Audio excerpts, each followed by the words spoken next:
পৃথিবীর সব প্রাণীকে মৃত্যুর স্বাদ গ্রহণ করতে হবে। জীবন যার আছে, মৃত্যু তার সুনিশ্চিত।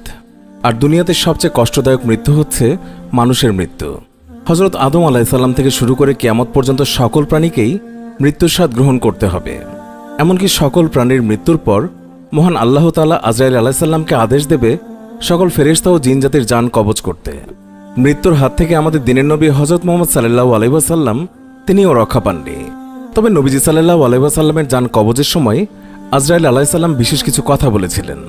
নবীজি সাল্লাল্লাহু আলাইহি ওয়াসাল্লামের জান কবজের সময়ের ঘটনাটি এখন আপনাদেরকে বিস্তারিতভাবে জানাচ্ছি। মুহাম্মদুর রাসূলুল্লাহ সাল্লাল্লাহু আলাইহি ওয়াসাল্লামের জীবনের শেষ মুহূর্ত চলছে। ঠিক সেই সময় একজন লোক এসে সালাম জানিয়ে বললেন, আমি কি ভেতরে আসতে পারি? রাসূলুল্লাহ সাল্লাল্লাহু আলাইহি ওয়াসাল্লামের কন্যা ফাতিমা রাদিয়াল্লাহু তাআলা আনহা বললেন, দুঃখিত, আমার পিতা খুবই অসুস্থ। এই কথা বলে ফাতিমা রাদিয়াল্লাহু তাআলা আনহা দরজা বন্ধ করে রাসূলুল্লাহ সাল্লাল্লাহু আলাইহি ওয়াসাল্লামের কাছে গেলেন। মহানবী সাল্লাল্লাহু আলাইহি ওয়াসাল্লাম বললেন, কে সেই লোক?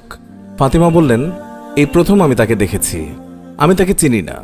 রাসূলুল্লাহ সাল্লাল্লাহু আলাইহি ওয়াসাল্লাম বললেন, শোনো ফাতিমা, সে হচ্ছে আমাদের এই ছোট্ট জীবনের অবসানকারী ফেরেশতা আজরাইল। এটা শুনে হযরত ফাতিমার অবস্থা তখন ক্রন্দনরত বোবার মতো হয়ে গিয়েছে। জিবরাইল আলাইহিসসালাম আসলেন, এসে নবীজি সাল্লাল্লাহু আলাইহি ওয়াসাল্লামকে সালাম দিলেন।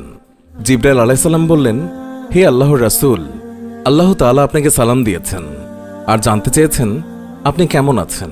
আল্লাহ তাআলা সব জানেন, তারপরেও আপনার মুখ থেকে জানতে চেয়েছেন যে আপনি কেমন আছেন। নবীজি বললেন, আমি বড়ই কষ্টের ভেতরে আছি, অসুস্থ আছি। জিবরাইল আলাইহিস সালাম বললেন, ইয়া রাসূলুল্লাহ, একজন নতুন ফেরেশতা এসেছে আজকে আমার সাথে, যেই ফেরেশতা কোনো মানুষের কাছে আসার জন্য কোনো দিনও অনুমতি চায়নি, আর কোনোদিন সে অনুমতি চাইবেও না। শুধু আপনার অনুমতি চাই আপনার কাছে আসার জন্য। আর সেই ফেরেশতার নাম মালাকুল মউত। এরপর মালাকুল মউত রাসূলের অনুমতি নিয়ে রাসূলের জাশন মোবারকের কাছে এসে সালাম দিলেন। আজরাইল আলাইহিস সালাম বললেন, ইয়া রাসূলুল্লাহ, আদম আলাইহিস সালাম থেকে শুরু করে এই পর্যন্ত আমি যত মানুষের জান কবজ করেছি আর কিয়ামত পর্যন্ত যত মানুষের জান কবজ করব, আমি কারো কাছে অনুমতি চাইনি, আর আমার অনুমতি চাইতেও হবে না। কিন্তু আজকে আসার সময় আল্লাহ তাআলা বললেন আমি যেন আপনার অনুমতি চাই। এই সময় নবীজি বললেন, মালাকুল মউত, আমি যদি অনুমতি না দেই? তখন আজরাইল আলাইহিস সালাম বললেন, আপনি যদি অনুমতি না দেন তাহলে আল্লাহ তাআলা আমাকে ফিরে যেতে বলেছেন। রাসূলুল্লাহ সাল্লাল্লাহু আলাইহি ওয়াসাল্লাম বললেন, হে জিবরাইল, আমার উম্মতের কি হবে? আমার উম্মতের নাজাতের কি হবে? জিবরাইল আলাইহিস সালাম বললেন, হে রাসূল, আপনি চিন্তা করবেন না, আল্লাহ ওয়াদা করেছেন আপনার উম্মতের নাজাতের জন্য।